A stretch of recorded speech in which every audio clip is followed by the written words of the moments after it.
I don't know what I did, but I obviously did something. Okay, I disconnected it somehow by touching the screen in the wrong place. If you guys can see this now, please say something. All right, let me check here. Honest to God.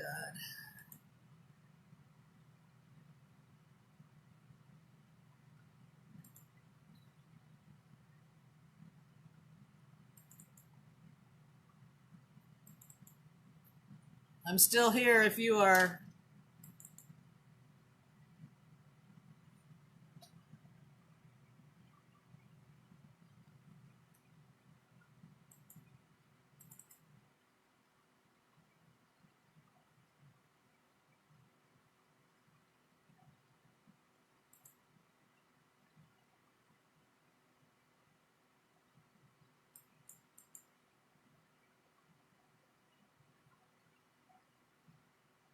All right, are we back on?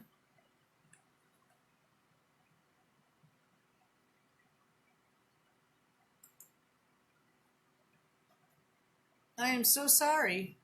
I don't know what's going on.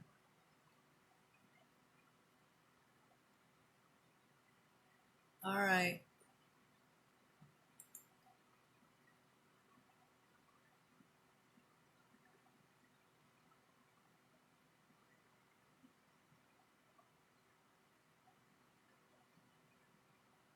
Well, I guess I'm going to try to do this again because, oh, I don't like when we have technical difficulties. Can somebody still comment if you still see me, please?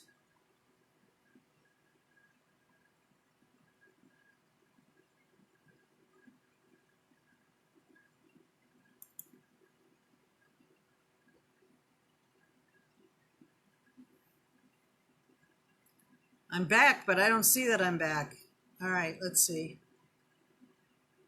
Oh, okay. Okay. I don't know what I did. Obviously I hit something and stopped this stop the video.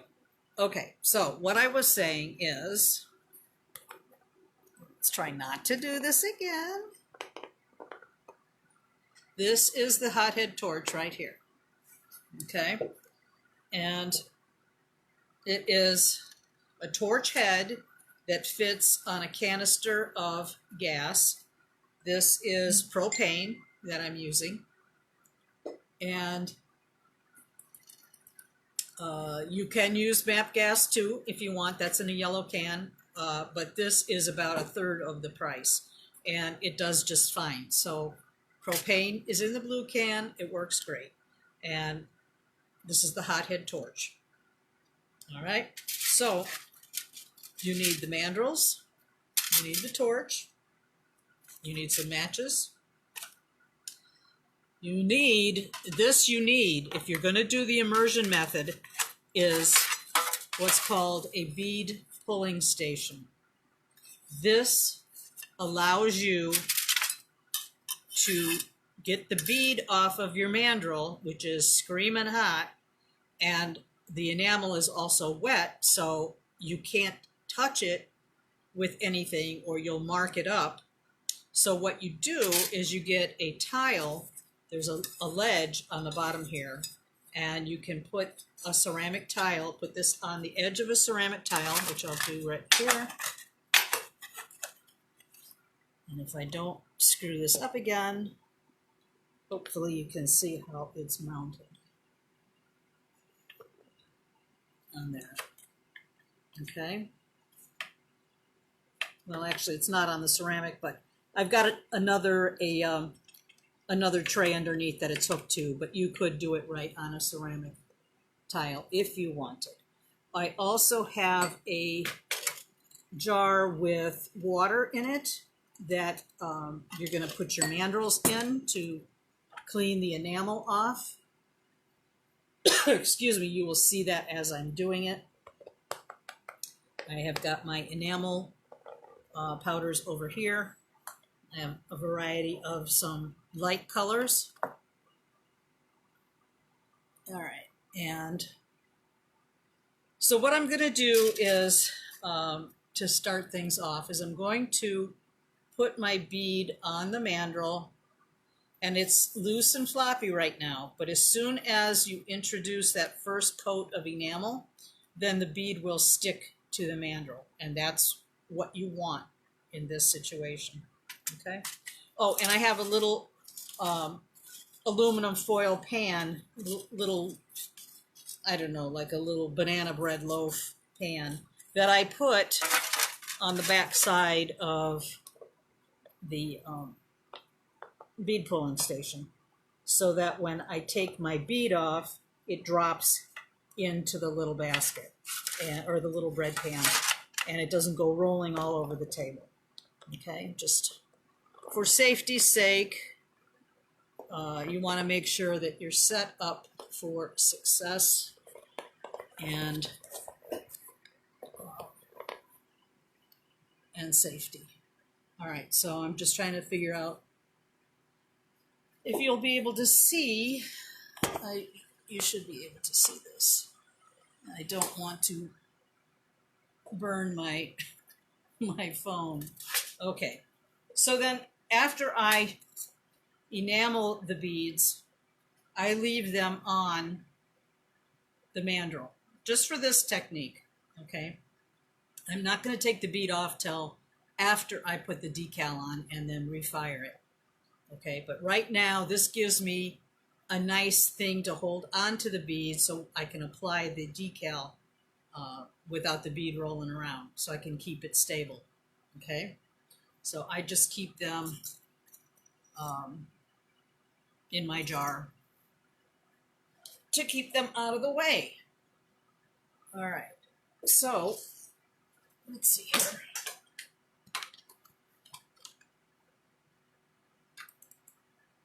All right.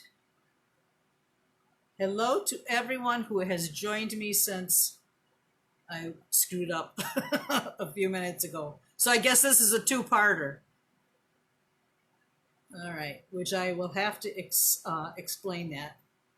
Hey, Gwen, Mary, Adele, Jennifer. Okay, Dawn. Yep, Diane. All you guys. Hello to all you guys. All right, thanks for joining me. Okay, so now I'm gonna do one of the beads, and I've got my enamel powders open and ready.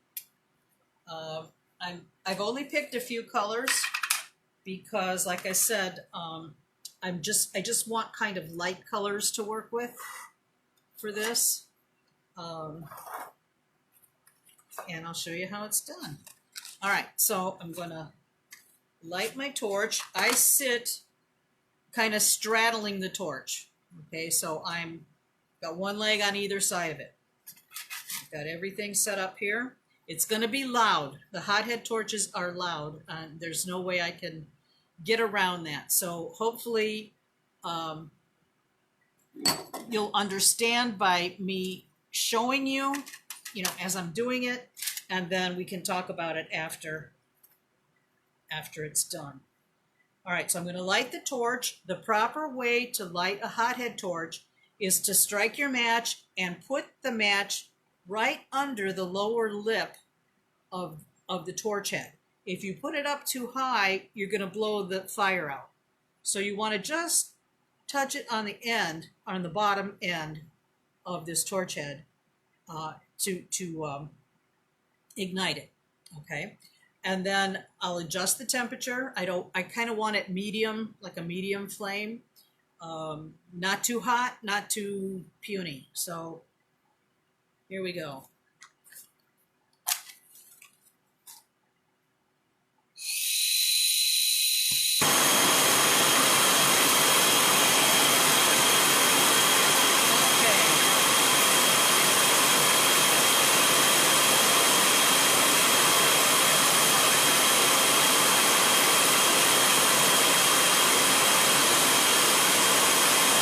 Heat that bead up blows. I've got my enamel ready.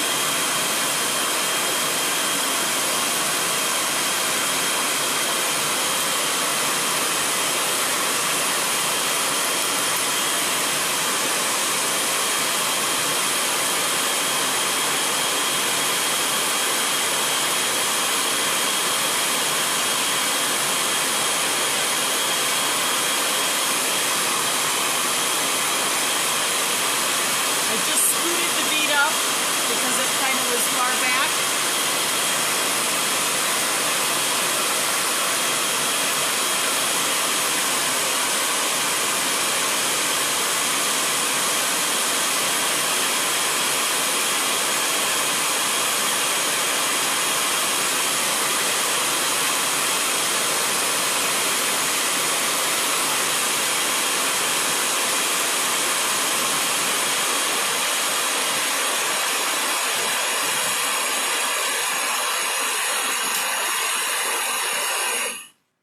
Okay. I'm just going to stop to show you. I got a little bit too close to the torch head, which makes this cloudy instead of being as ivory color as it should be, or cream color as it should be. That means I was just too close to the dirty part of the flame. So I want to hold it out further. I'm hoping you can see this. I'm going to put it back in the flame and try to do this a little bit more. Hopefully we can cover over that. But the bead is stuck on, which is good. Okay, that's what we're going to want. I also, while I'm in the flame, the bead kind of scooted back a little bit, so it exposes more of the mandrel. You don't want to expose that much of the mandrel because when you go to dip your bead into the powder, you've got all that piece of mandrel in your way. So you want to have your bead as close to the edge without risking it falling off. This amount that I have here is pretty good. It could maybe be just a skosh closer, but it's okay the way it is. But the ridges in the bead pulling station help me pull back and reposition that bead. So it's pretty important to do that. Let me see if I can redo this and salvage the color. Otherwise, I'm going to maybe put a different color on top.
Okay, that's a lot better.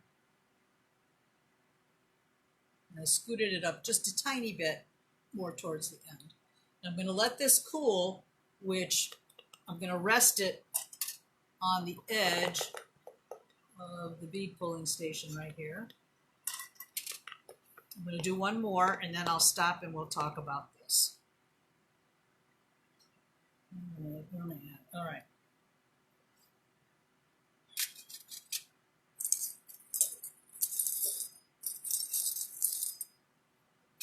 I'm going to do a little bit smaller one now.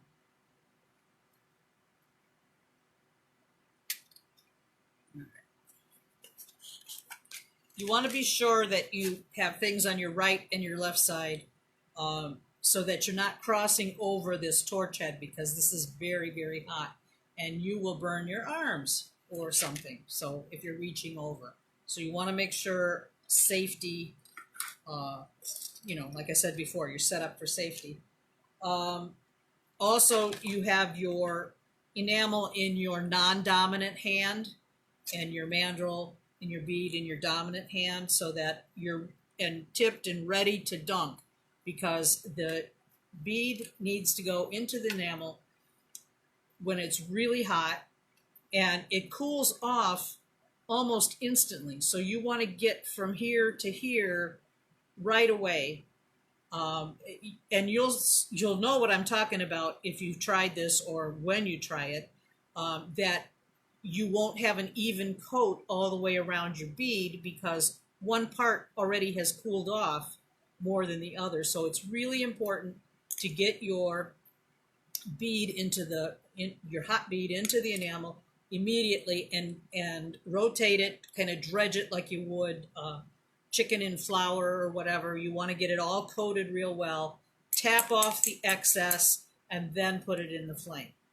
The more enamel you have on your mandrel, the harder it makes the bead to come off. And you can also, if you have too much enamel on your bead, when you're pulling the bead off, it can pool over the hole of the bead and close that hole off, which is damn near impossible to get it open again. Okay? All right. So here we go.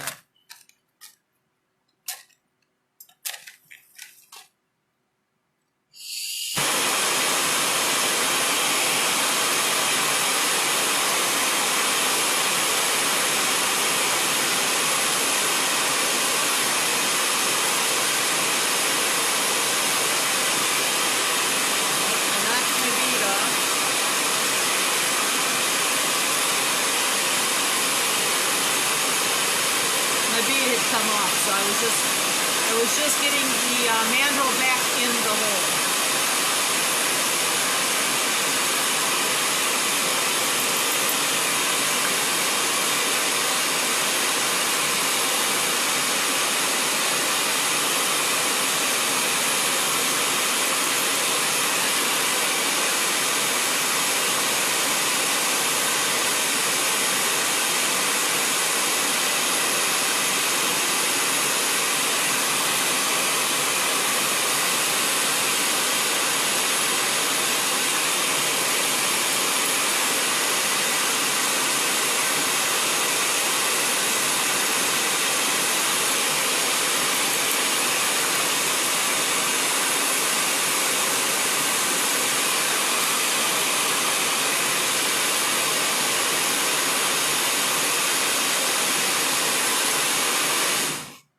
Okay. Now I'm just going to set this. This is a color they called Herald.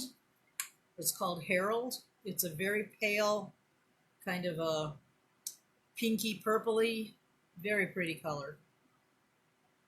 All right. So now I'm going to move back over here. All right. And all right. Sorry for that snafu. I must have hit the camera and shut it off inadvertently. So, any questions to this point? Okay. Hi, Janet. Hey, Paula. Karen. Okay. Hopefully I hopefully acknowledged all of you guys. If I didn't, I apologize. Okay, so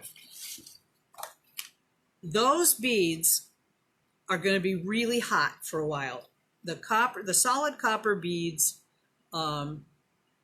they retain the heat longer than the iron beads. Okay, the filigree and those little corrugated beads, they cool off a lot faster.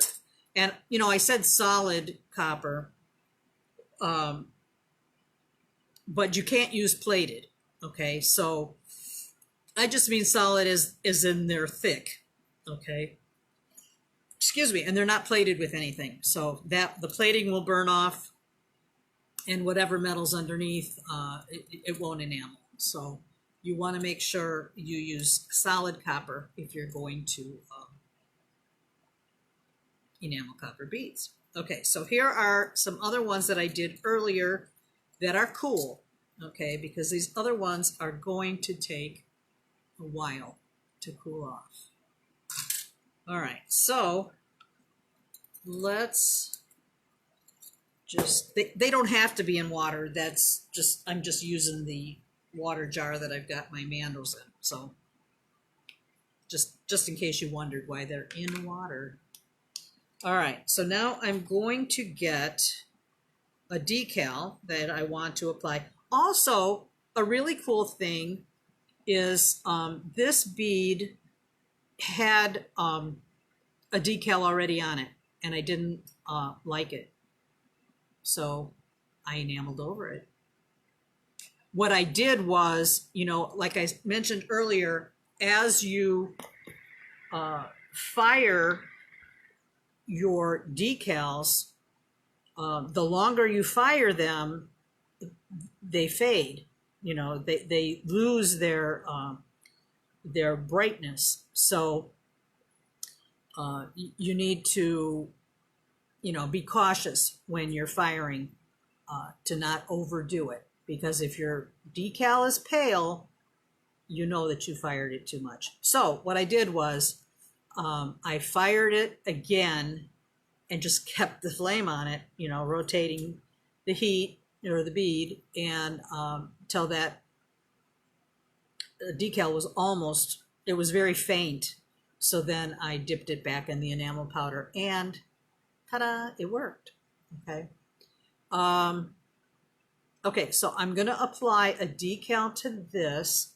Also, you know, when you're doing the torch fire immersion method, and you're using the mandrels, you can bend these mandrels sometimes. Sometimes you can be over aggressive in trying to pull the bead off, and the bead might get stuck, and you're pulling at it, and you can bend the mandrel. That in itself is not so bad, except that when you're rotating something on here, it'll be kind of wonky, you know, and you can try to straighten that out with some pliers if you want, but be aware that that can happen. The thinner your mandrel is, you know, that can happen. All right, so I am going to I've got a little cup of water. Get the paper towel here. Hi, Deb.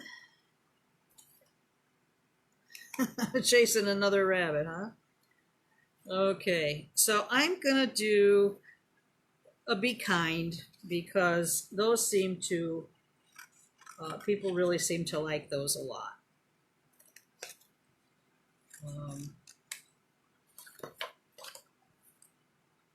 So I just snipped off the words be kind, and I'm going to trim it so that I don't have too much excess paper on here. So it says be kind on there. And what I'm going to do is I'm going to turn the camera down.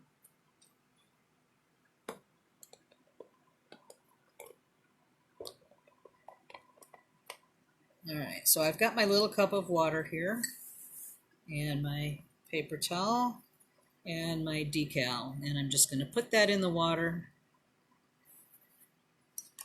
for a quick minute, not even a minute.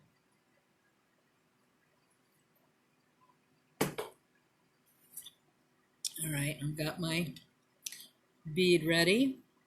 I'm going to retrieve that, and what happens is this paper on the back loosens, the decal loosens from the paper.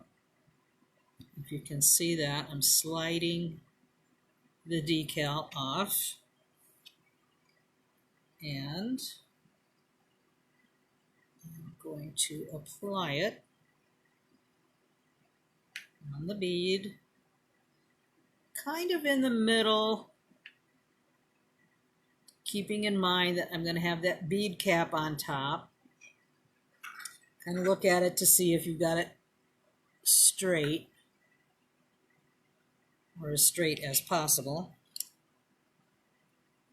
And you're going to have some little wrinkles on your decal, and you just kind of push them in gently. Be very careful. You're just working with your fingers, and make sure that that decal gets applied fully with no creases.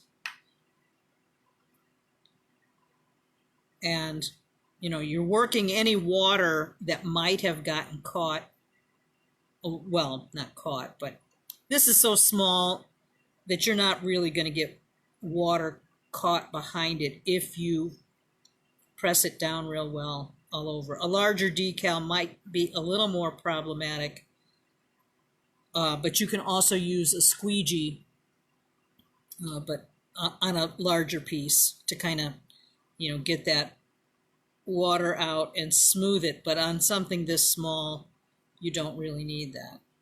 Okay, so I believe that that's on pretty well. Now that should be left to dry for a while. If you have someplace warm where you can stick it, you know, just kind of, well, I've got a dehydrator box, and sometimes if I'm impatient, you know, I can put things in there to speed things up, or I'll show you another method before we fire. Now, I'm going to point this out while we're so close here. You want to make sure when we fire the next time, you want to make sure before you take your bead off that it's nice and hot around the edges that the mandrel, that the bead attaches to the mandrel. If those areas aren't heated up enough where the enamel is kind of fluid, you won't be able to pull your bead off very well. And that's where you can mess up your mandrels, is like you're pulling and pulling, and sometimes you distort the mandrel a little bit. All you have to do is, when you've got your bead back in the flame, you want to kind of direct that flame to this area here and this area here before you pull it off of the with the bead pulling station. Okay.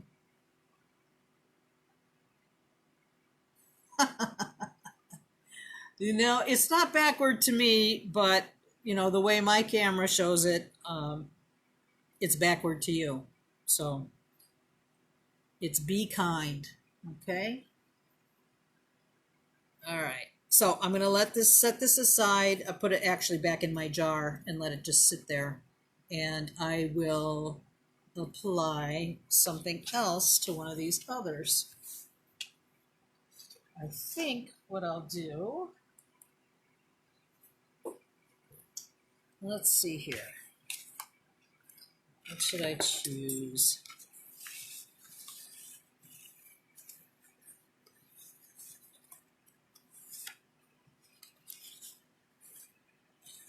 I think I'm going to take the words Queen Bee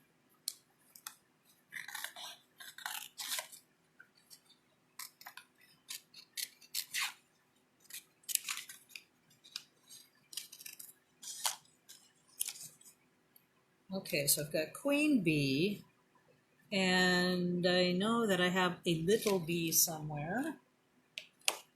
That bee that I had there was too large. I have a mess of these things. Here we go. Here's a little bee.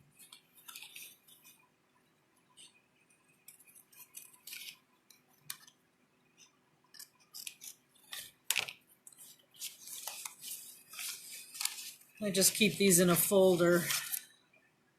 And when I feel like being organized, I file them according to theme or whatever, but they've gotten all messed up, and they've kind of stayed that way. So I'm going to trim, excuse me, around the bead, being careful not to cut off his little antenna.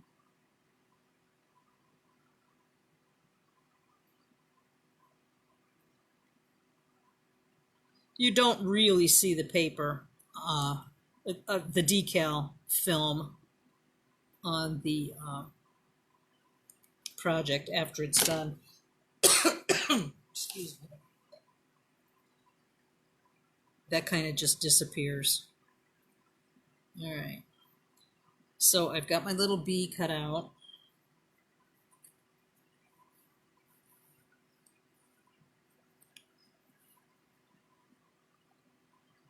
Yeah, Deb, that was common knowledge. Really. I thought everybody knew that. The queen bee theme seems to sell fairly well in these little whimsical things. I think they're kind of whimsical.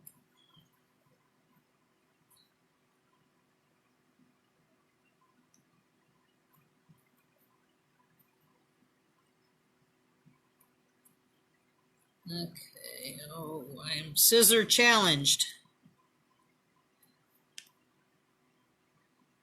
So if you saw my post earlier of my messy work area, I make no apology because that's truly how I work in chaos most of the time. But when I'm done, I put everything away, or most of it away. But it seems like I always have several ideas going on at the same time, so it kind of produces chaos down here.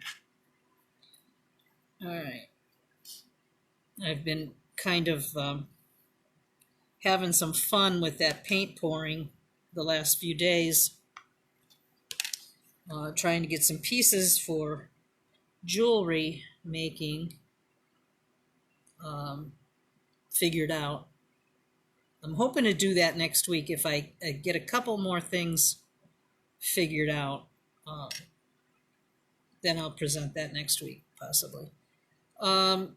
This bead has some cracking in it, okay? And that's okay because when I refire this, those cracks are going to heal. That's kind of a neat thing about enamel is if you refire it, it works. And I also have a defect down here. So I think this is where I want to put my bead cap. So I'm actually going to be working upside down on this one. So here goes my queen bee and my bee.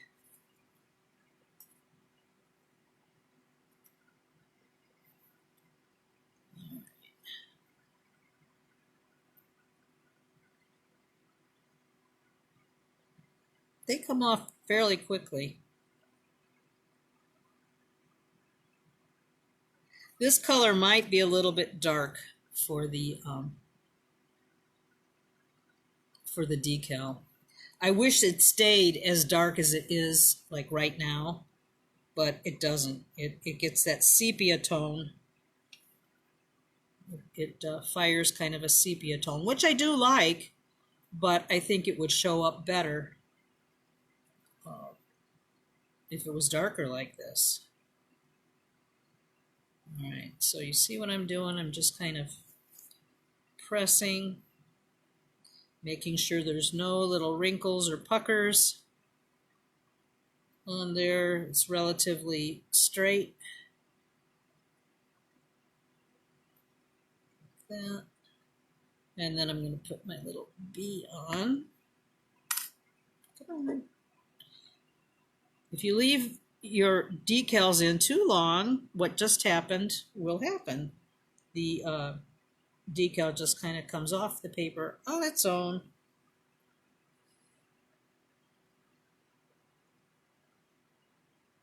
It's pretty wet.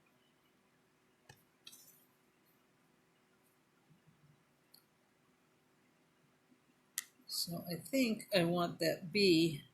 I was going to put it in the back, but really I'd like it to show more in the front. I'm kind of getting a little bit of that excess water off because this one was really drenched.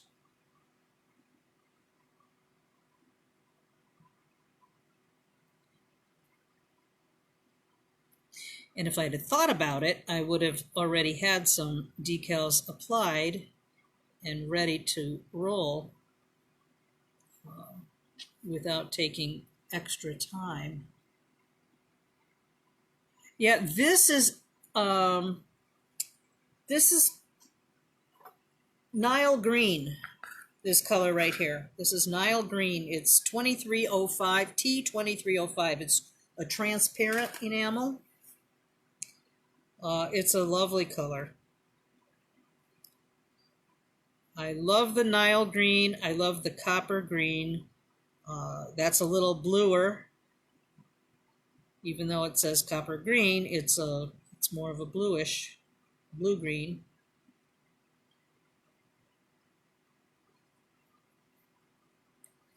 All right, so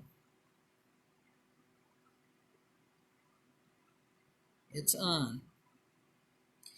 Now, one thing about decals, too, is if you don't get all the water, or not water, but the bubbles out, if you have bubbles behind, kind of like air pockets on the decal, when you fire them, you get these little pit marks, like where there's no color. It's like, no, other than calling it a pit mark, I don't know what else you could call it.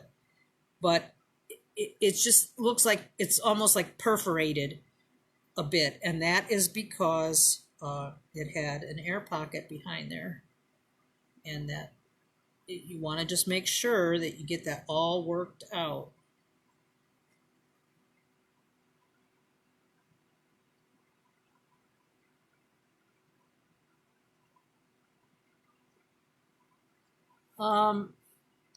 You know what, Monica? I like them both. I like both transparents and opaques.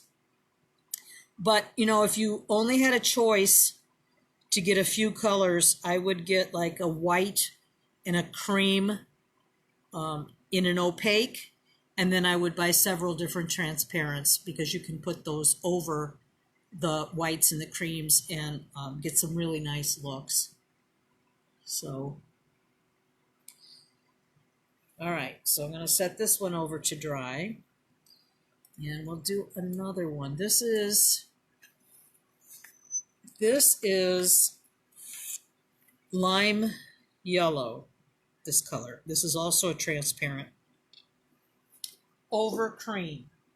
I always put a base coat of cream or white on the beads first, no matter what. I always do that because I want to cover up this dark metal. If you just put a transparent on top of this, you're not going to get a real vibrant color. It has the copper for a background, so that affects it. All right, let's put a section of Zentangle on here. Maybe, possibly.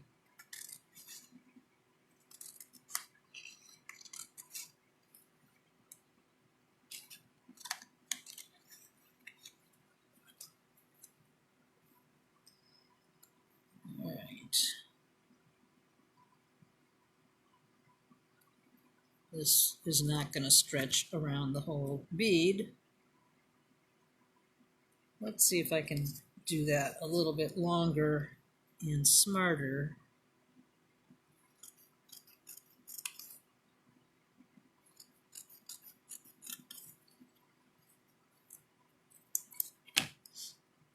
It's probably still not big enough. Wow. It's just like a hair too short.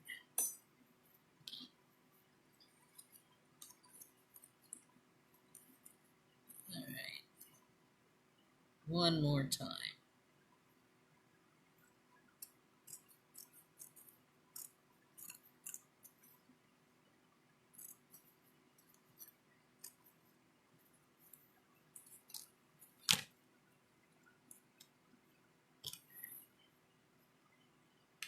I may not even like this on here because of all the bending that I have to do, which causes more puckering. Maybe I'll just make little sections. Maybe that's what I'll do. It's just an experiment. That's how I do most of my stuff.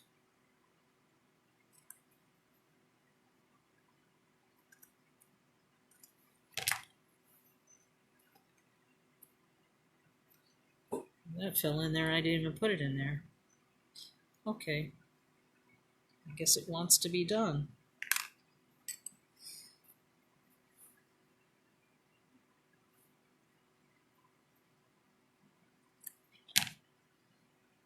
All right.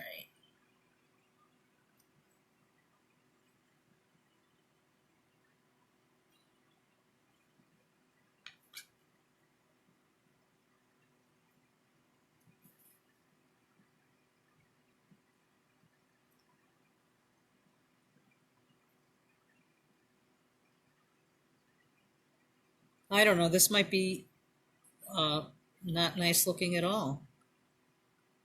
It's just kind of a guess. It might be good. It might be crappy.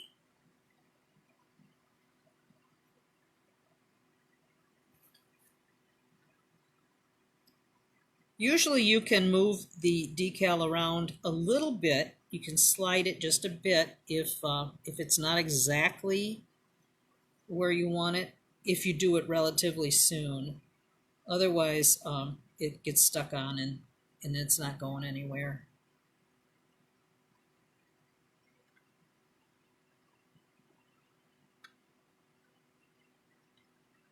This might be really ugly.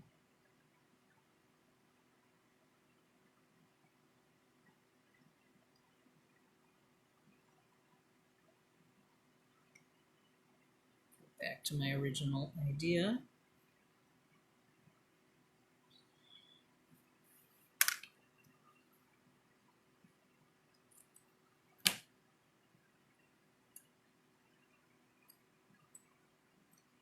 Guys have any questions about the process or immersion method in general? It's a great technique. I like it a lot. You don't have to clean your metal ahead of time. There's just a lot of good stuff about it that I like.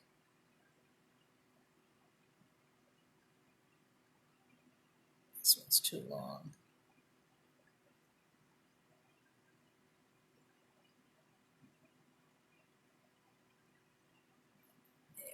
Yeah, a little bit. Oh, I knocked off another one. Duh. If your decal dries out a little bit while you're working with it, sometimes you can just wet your finger a little bit and dab it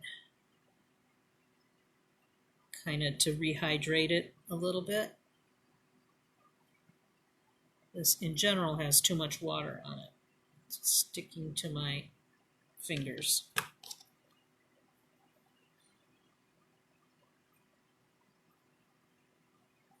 Like that.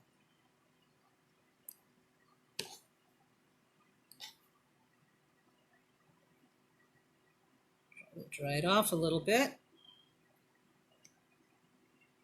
I hope you can hear me okay because I've got two fans going.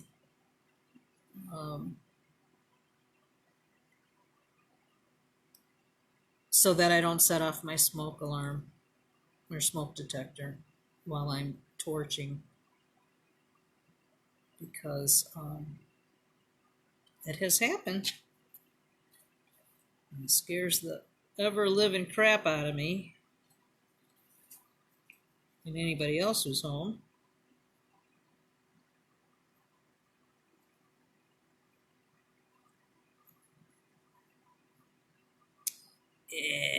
Obstinate.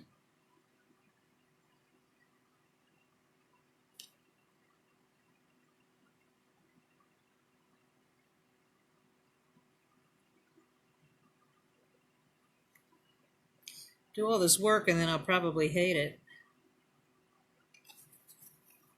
You just never know.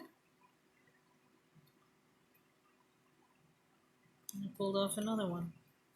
I guess maybe doing this in sections isn't the way to go.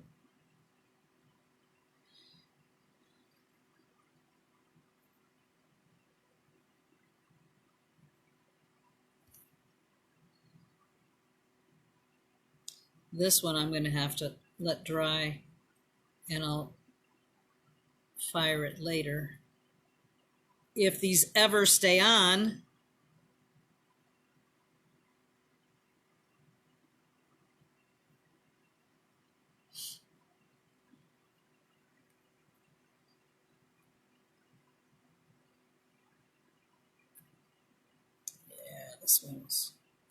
this one is more trouble than it's worth.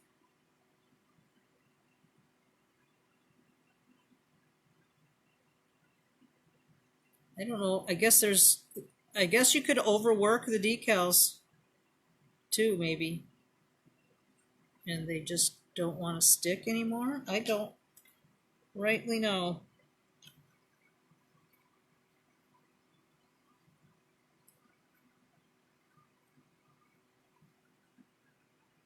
Anyway, it could be a fun thing if they stayed on.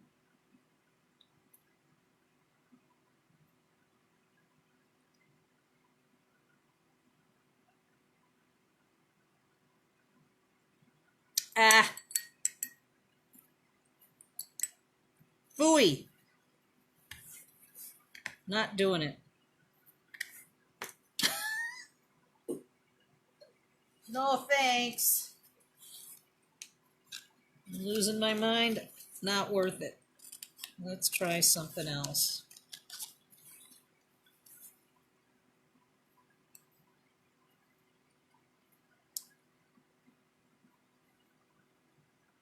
Try this.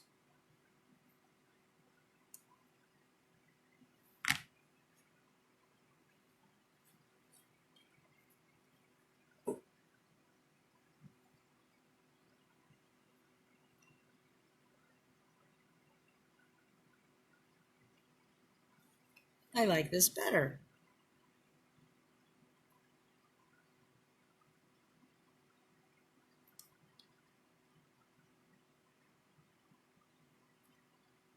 Except this one doesn't want to stay on either.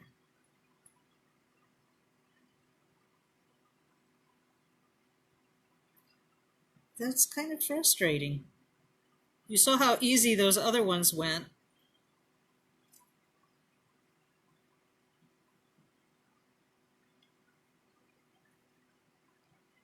Yeah, there we go.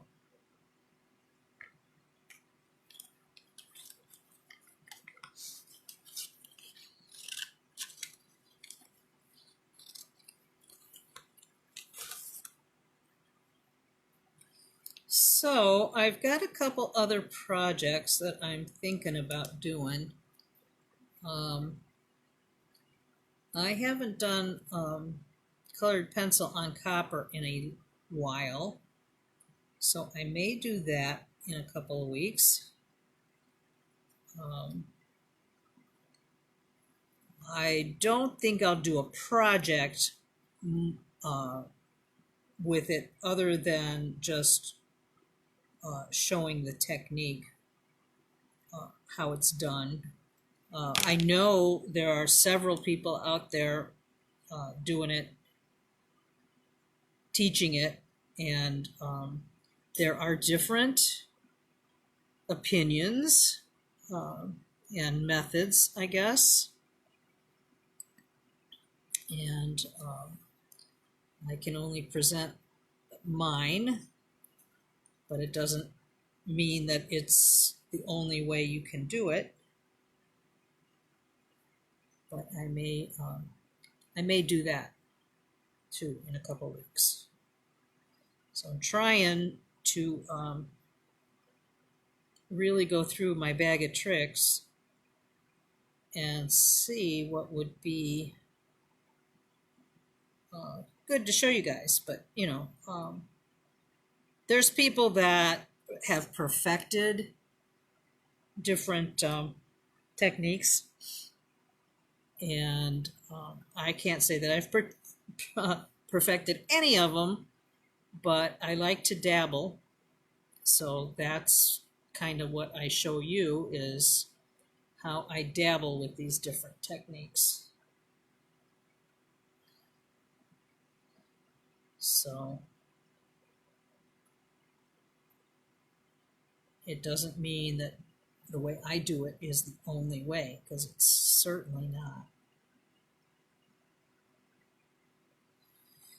And some people might shudder at some of the ways that I do things, but if it works for me, I'm okay with that. And you have to form your own opinions and try different things and see what works for you and what you like. Okay, we'll just put one more of these. I like that. I think that's kind of funky and cool if they all stay down. Sometimes you can get over ambitious on things, although this is far from over ambitious, but sometimes you can overwork stuff too.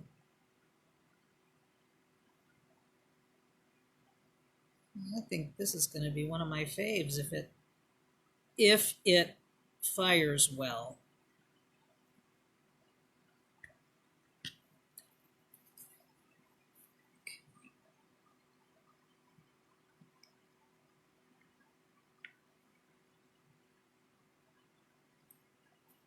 All right.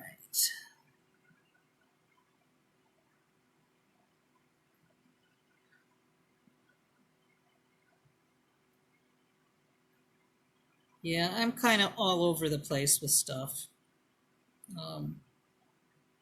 I get antsy doing the same things over and over. I like to try something different. I like a challenge. I like a new challenge, put it that way. Something new and exciting. And that's, the paint pours. I had experimented with those before when they were first came out and were real popular. People were paint pouring all over the place. And I did it on some canvases, but I didn't really care for the canvas method so much. So I wanted to see if I could do it, in something jewelry related, and that's what I'm working on right now. So we'll find out how that works for me.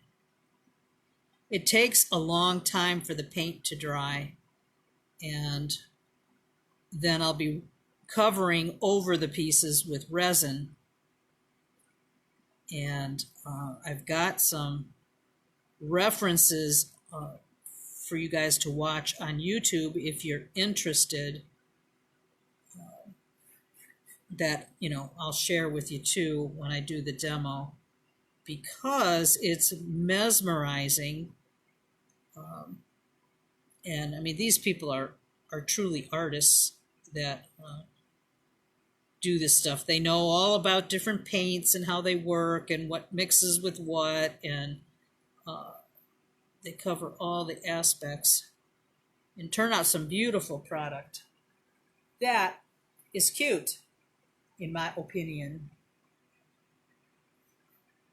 We'll see how that works. Okay, so let me see here.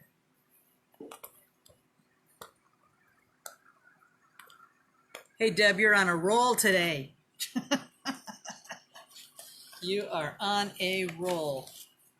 All right, so what I'm going to do is fire the ones that I just put the decals on. And we'll see how those come out. And what I do when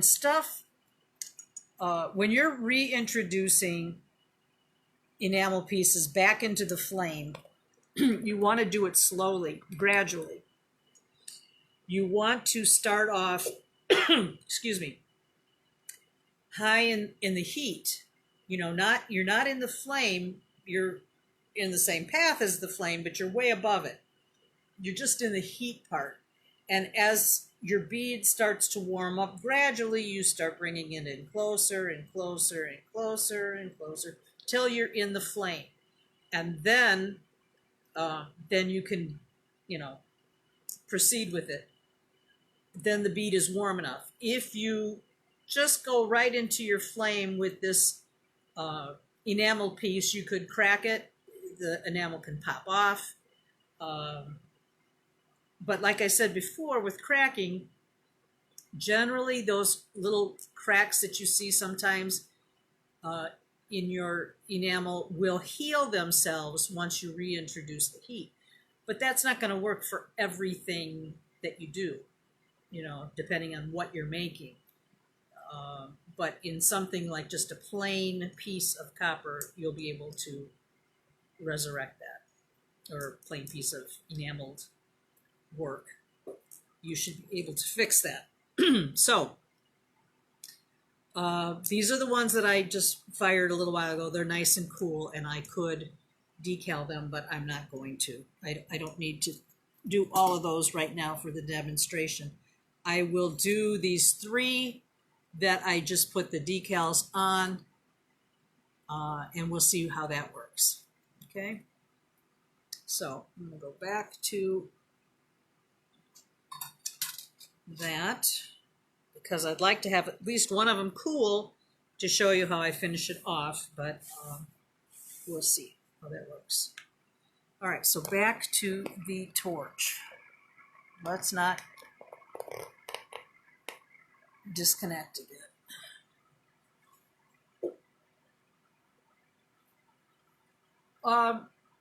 You can use colored decals, Sunny. There are places that you can buy them already in color, and they work well. But I've never tried that on a bead. All right, where am I at? Okay, here I am. All right, so I'm going to place these here. I hope that little lime green one will be dry enough. What I'm going to do, since I'm not giving them the full amount of time to dry, is I'm going to do that method where I keep the bead out into the heat to help that decal dry a little bit faster.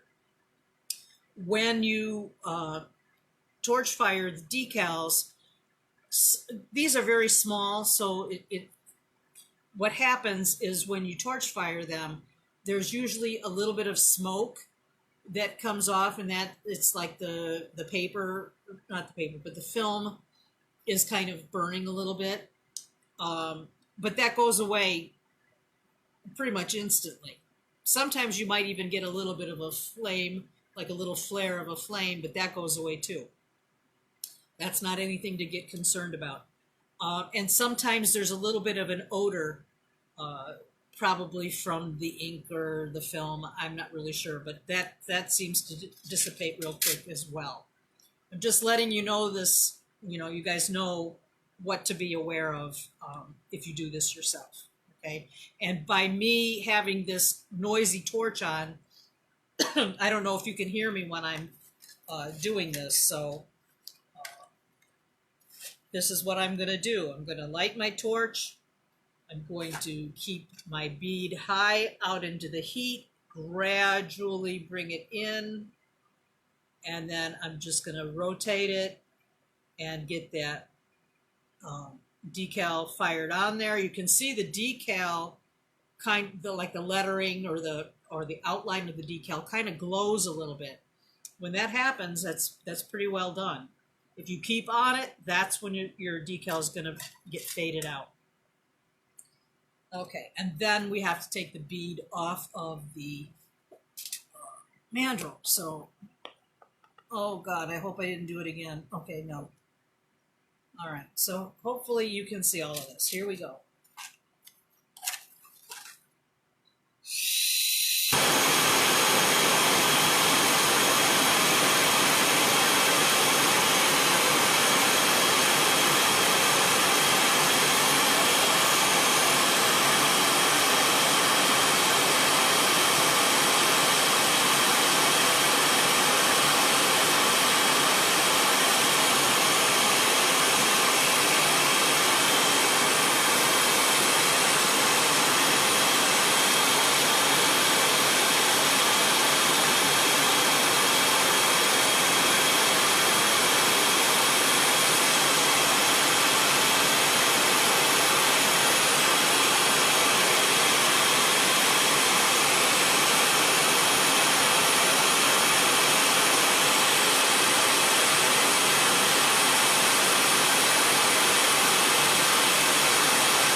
Looks crappy.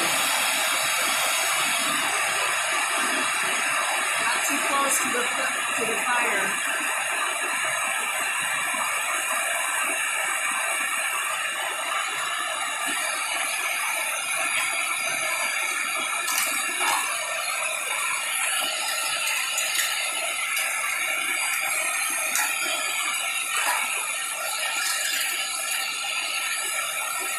I'm burning off the enamel from the rod.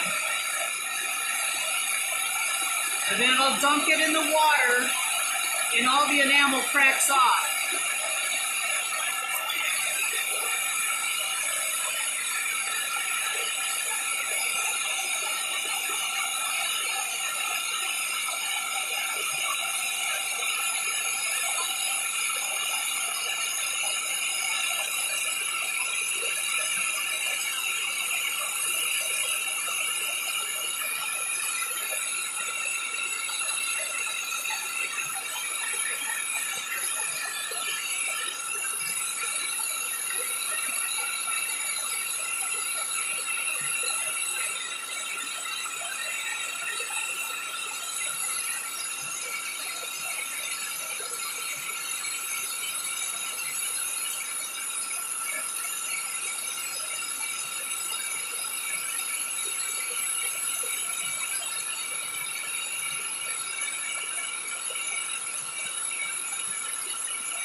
Okay, all three of them have a problem.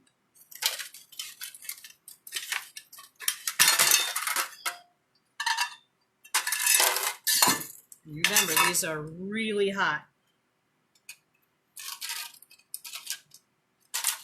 Okay.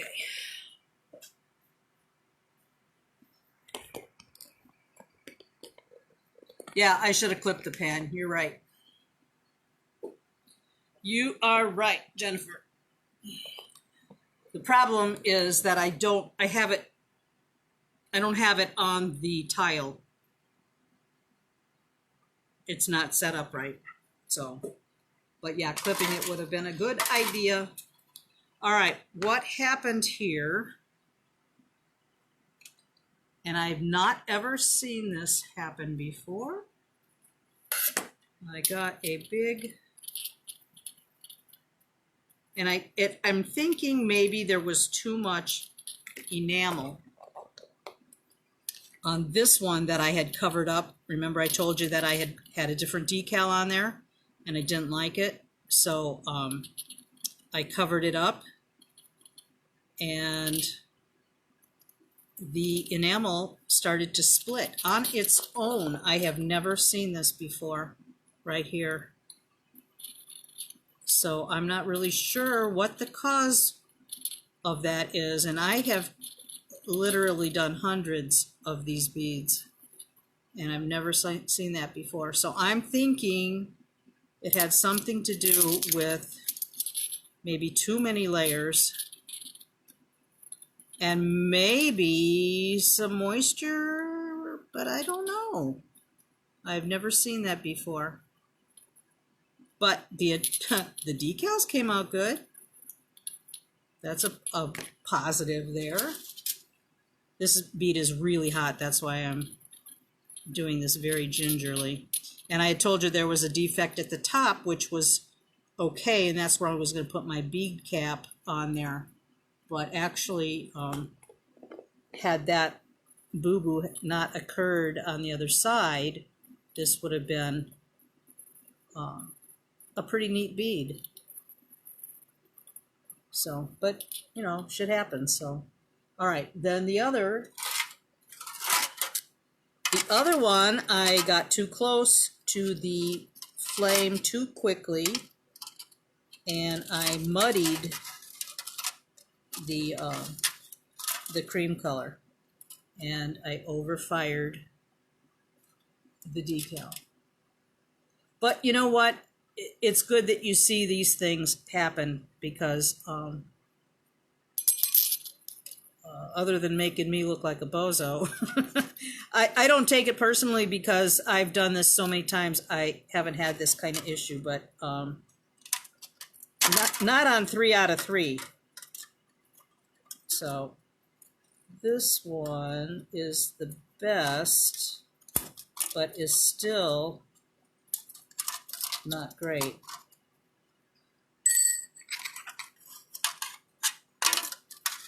That's just too hot. I have too much enamel on the top, where when I pulled, some of that enamel came with it. I can crack that off when the bead is cool, so that will be okay. This is totally usable. And I'll have a bead cap underneath that little area anyway, so that won't matter. The other end is fine. So, like I said, stuff happens. But that decal came out kind of cute, I think. But this will just crack off. I can just crack it off with my pliers. All right, let's see. Are there questions?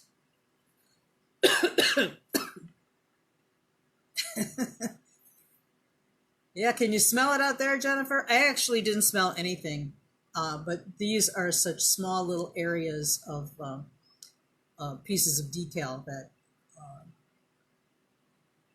you know, that I didn't really expect to smell it. But these are going to retain the heat for quite a while. So what I'll do is just demonstrate how I put them together, and that's pretty simple. Get some of this schmutz out of the way.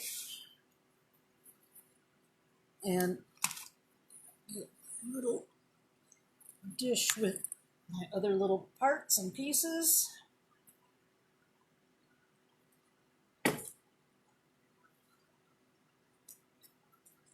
Got one of my other beads here. I'll just do this other Be Kind one. So what I use, I have a little variety of things.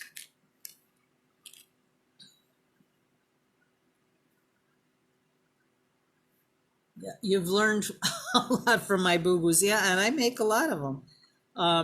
But you know, this is how we learn. This is how we learn. We learn by doing, and not everything comes out perfect every time. A lot of times there'll be multiple problems, but if you stay with it, you'll figure it out. All right, so what I have in my little dish is I have a little copper daisy disc. I think it's a 4mm daisy disc, and I'm putting this on a copper head pin, and then I will put my bead on that, through that, and my acorn cap on top of that, and a little copper ball on top of that. I don't know why I dumped this pan out, or this little dish out. And all the little balls start rolling around. There we go. And I'll use my round nose pliers and just right at the top of the bead, place my pliers there, and push it away from me.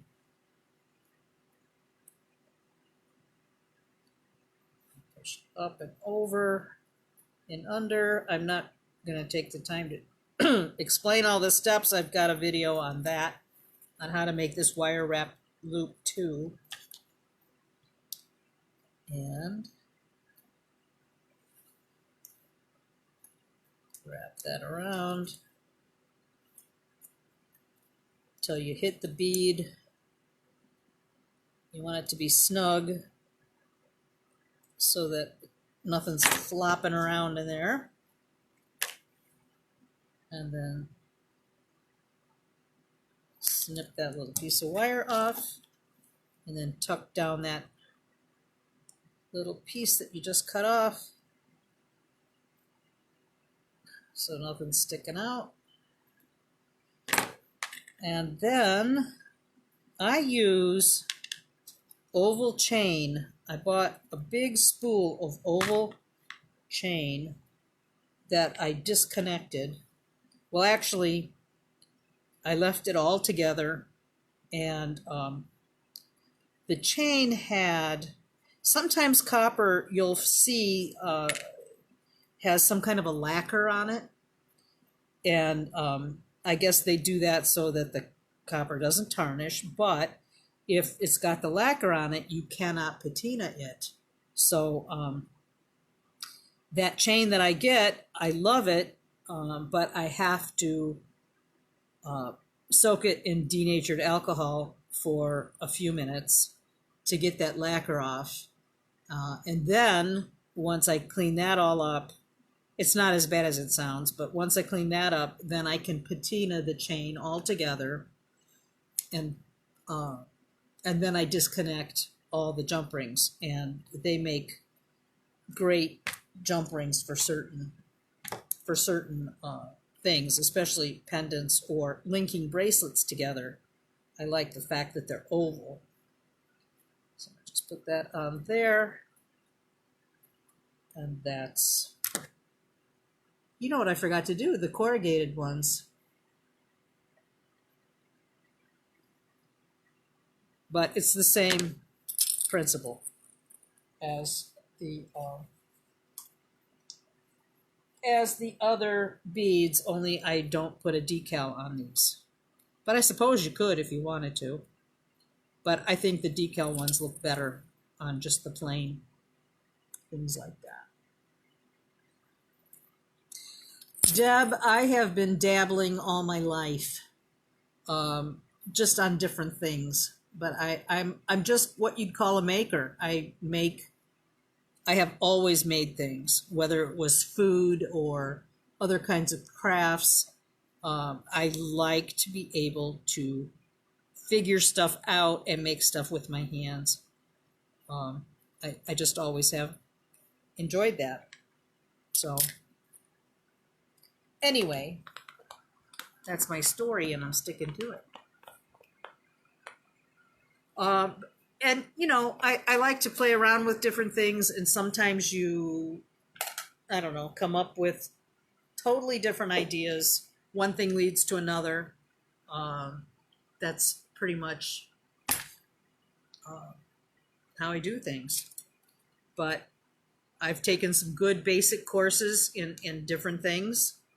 They were very helpful. I took several enameling classes from Barbara Lewis, and learned a lot.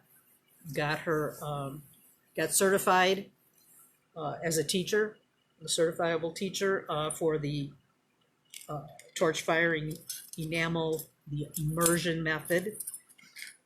I can't say enough good about that method of enameling. There's a lot of others, but I like this because it's pretty much instant gratification. If I have to stress a lot and work a lot on certain things, I won't do it. That's the bottom line. I need to see some kind of results or promise that it will work out if I stay after it. So, Deb, you're asking if the corrugated ones are done in it. No, they are done exactly the same way, just dipped in the enamel the same way and left to cool. And then I just, put them together the same way with the little acorn caps. You don't have to have the acorn caps. I think they're darling the way they are, but you can make your own bead caps and decorate them, decorate the metal before if you want or not. Just because I do it this way doesn't mean you have to. I'm just showing you things that I do that I enjoy. And, there may be some rights and wrongs to some of it, but I kind of like the stuff that I do and continue to dabble. So that's, if I do the same technique over and over again, then I get bored with it. I mean, that's the bottom line. That's the truth. And I will vary. I'll go from technique to technique. And then sometimes it's a good long while between them. So then when I revisit those, it's like, oh, this is something new. It's almost like new because you haven't done it in so long. And I have all the stuff for it. So that's kind of fun. But I went kind of crazy and I bought a bunch of latex paints for the paint pour, and I had a considerable amount already, but a lot of the paints had dried. And then when I was thinking about the colored pencil thing, I realized I'd got my gesso out, and that was dry, or almost dry. So I made a trip to Joann's last night and bought my paints, and then I realized I forgot the gesso, so I had to go back and get that. So, it's like that's going to be fun because I haven't done that in a long time either. And, sometimes things don't work out so well, like I just showed you with these beads. They have a problem each to themselves of the three that I just did.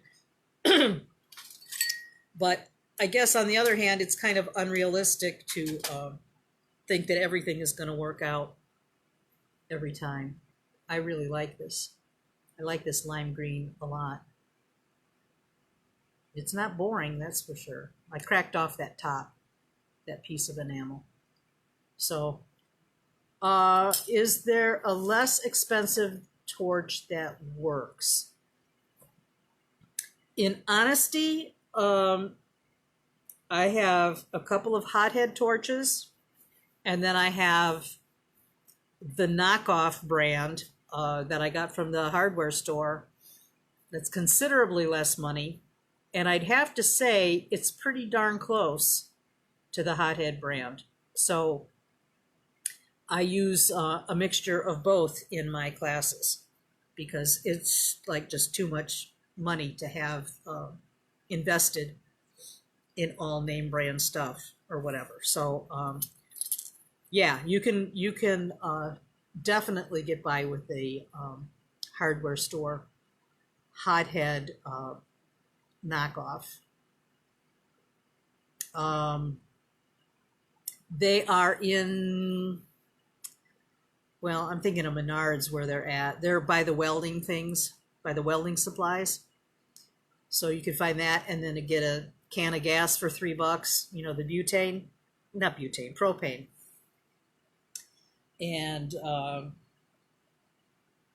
get a hose clamp to put around and an angle bracket. Yeah, angle bracket and a C-clamp, and you can put it all together. Does the map head work? You mean like, I'm not sure what you mean, Deb. Like for a lamp working torch? If that's what you mean, yes, absolutely. They work great for enameling, and that's what I use most of the time. But the kind of torch that you would use for silversmithing, not so much. That's a whole different thing. So when would I use my dehydrator? Only if I was in a hurry to dry my decals for this technique. I use my dehydrator for clay projects primarily. And sometimes when I'm doing resin projects that I have embedded elements, like in the bezels, like if I'm embedding little flowers or millefiori or, you know, little things, then I'll use that to help speed up the drying time.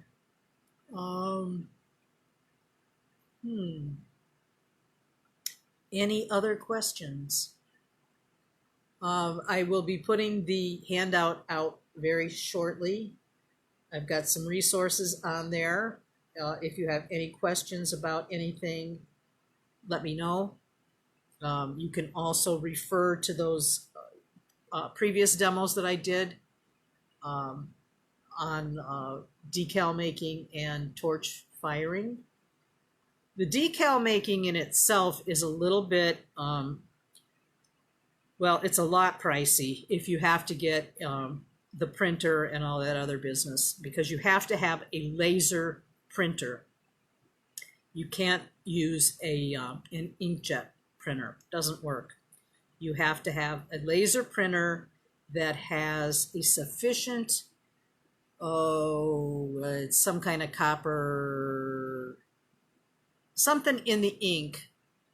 I'd have to look it up and tell you, but there's only certain printers that work. And I have an HP, an older one. Gosh, I can't think of that. It's copper something or other that's in the ink. But iron oxide, that's what it is. Thank you, Helen. Iron oxide. Wasn't copper at all. That's how this brain works. But anyway, you can buy pre-made decals too. At least I know with Painting with Fire you can. You can also buy decals on Etsy. There's a few places, but they have. Let me look at that real quick, and then I'll add that to my resource page, because there's a few places I got decals from too. All right, guys, that's going to be it for this week. Yeah, I'm going to keep plugging along with that paint pour for pendants or some kind of jewelry. There's like these paint skins that you make. I've got a piece of silicone mat. I have a silicone mat that you pour right on there, and you let this design dry, and then you peel it off, and I guess you cut portions of that off and put that in your bezel cups or whatever. I haven't gotten that far yet. I've just been doing some of the pours. But I've been learning a lot about it, so I thought I'd share what I've learned so far. By no means do I know what the hell I'm doing. So if you can live with that, join me next Wednesday at 2:30. Like a silpat? You know, I don't know. It's just a real thin, I got it on Amazon. It's just a real thin sheet.